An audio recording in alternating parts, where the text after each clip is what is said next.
Assalamualaikum warahmatullahi wabarakatuh. Selamat malam, salam toleransi. Izin saya ingin menanggapi komentar ya. Maaf, bukan paham Al-Quran, tapi bisa baca Al-Quran. Siapapun kalau paham pada kitab agamanya masing-masing, tidak akan pindah keyakinan. Ya. Jadi mungkin Bapak ini ya, Pendeta Paulus yang katanya seorang murtadin memahami Islam.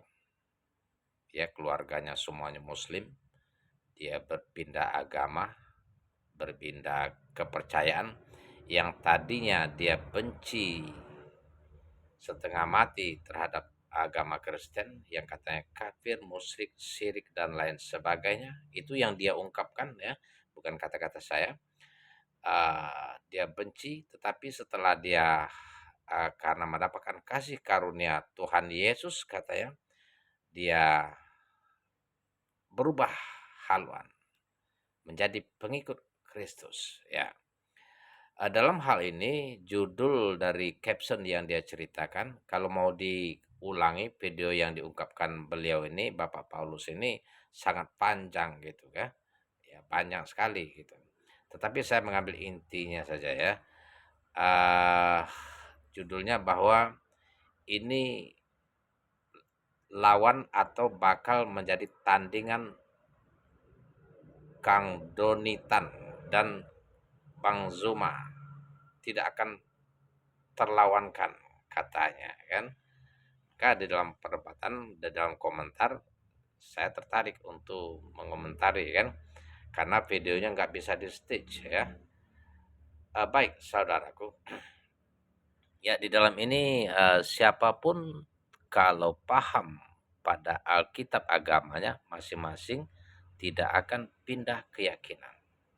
Tergantung ya, tergantung. Kalau kita paham Al-Quran, mencerna, menghayati, mengimani ya dengan logika dan akal cerdas, takwa, maka tidak akan menjadi seorang murtad ya. Tidak akan menjadi seorang murtad.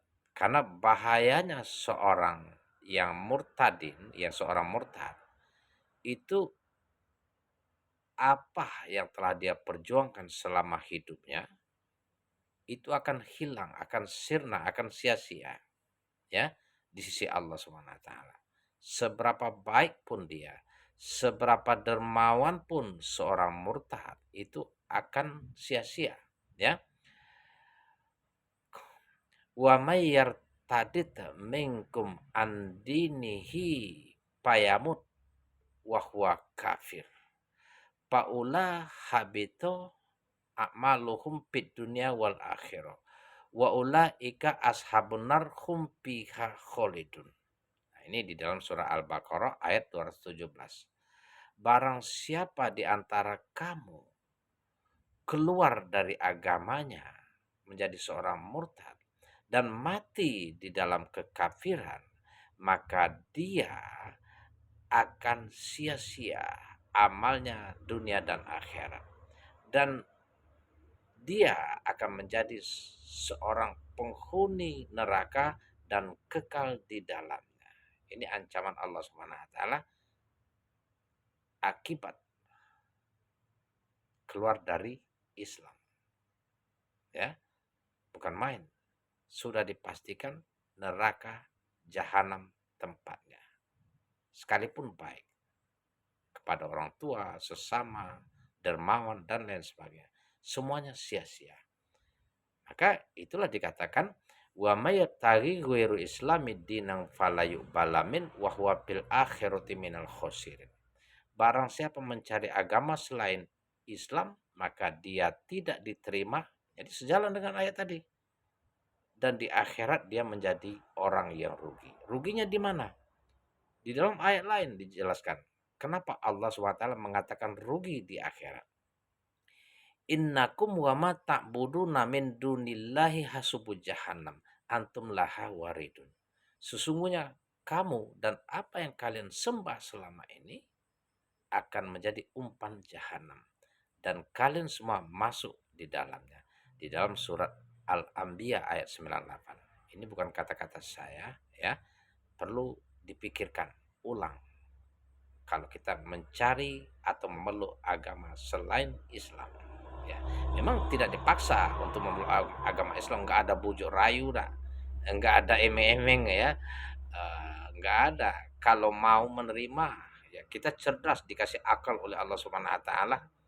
Ya, dari seluruh makhluk itu manusia adalah manusia yang paling sempurna. Ya, di dalam ayat lain, ya di dalam surah As-Saffat ayat 22-23, usurul lazina zulamu wa azwajahu wa makanu ya'buduna min dunillahi fahduhum ila siratil jahim. Kepada para malaikat Allah perintahkan untuk menggiring mereka dan teman sejawat yang menyebabkan mereka jadi kafir dan apa yang mereka sembah untuk digiring ke neraka dan akan dimasukkan ke dalamnya. Nauzubillah.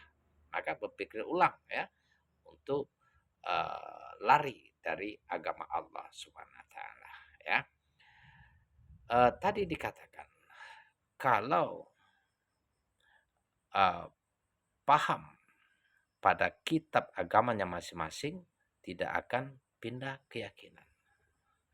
Tergantung. Kalau menurut saya ya, kalau saya membaca kitab Alkitab ini ya, di dalam Alkitab ini dijelaskan bahwa Tuhan itu Allah, Tuhan itu Esa. Kasihilah Dia, Tuhan Allahmu dengan segenap hatimu, segenap kekuatanmu, segenap jiwa. Artinya apa? Di dalam Alkitab yang saya pahami itu Tuhan itu Allah Esa. Ya. Yesus itu sebagai utusan. Nah, kalau kita pahami di sini, kenapa Bapak Pendeta mengatakan Tuhan Yesus, Tuhan Allah,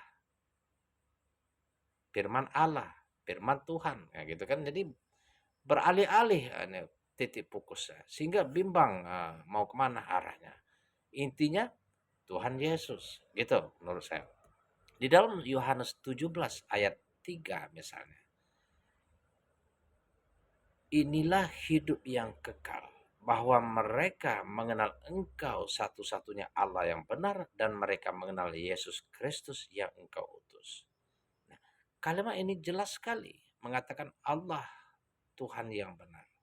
Yesus itu sebagai utusan. Ini Yesus sendiri yang bicara di dalam kitab. Ya, gitu ya. Itu menurut pemahaman saya. Entah mungkin ada tafsir lain menurut Bapak Pendeta ini, ya silakan ya. Kita hanya memberi gambaran saja ya. Di dalam surat Al-Maidah ayat 72, Allah SWT mengecam, laqad kafarul ladzina qalu innallaha huwa masihub ibnu Maryam. Barang siapa mengatakan bahwa sesungguhnya Allah itu adalah Al-Masih itu sendiri, maka kafirlah dia. Wa qalal masihu ya bani Israil la'budullaha rabbi wa rabbukum. Sementara Al-Masih sendiri menyerukan untuk menyembah Allah Tuhanku dan Tuhanmu, katanya. Innahu mayusrik billahi faqad harramallahu alaihi jannah. Barang siapa menyembah selain Allah, diharamkan surga bagi mereka. Nah, barang siapa menyembah selain Allah, entah itu seorang murtadin atau aslinya sejak lahir itu non-muslim, intinya tidak menyembah Allah, itu diharamkan surga bagi mereka. Ini bukan kata-kata saya hanya menyampaikan supaya kita saling berpikir ulang ya, untuk mendapatkan petunjuk dan jalan keselamatan yang benar, bukan hanya nyanyian belaka. Wa ma'wahun dan tempat mereka di neraka, kata Allah Subhanahu wa taala. Mudah-mudahan menjadi motivasi. Salam toleransi. Assalamualaikum warahmatullahi wabarakatuh.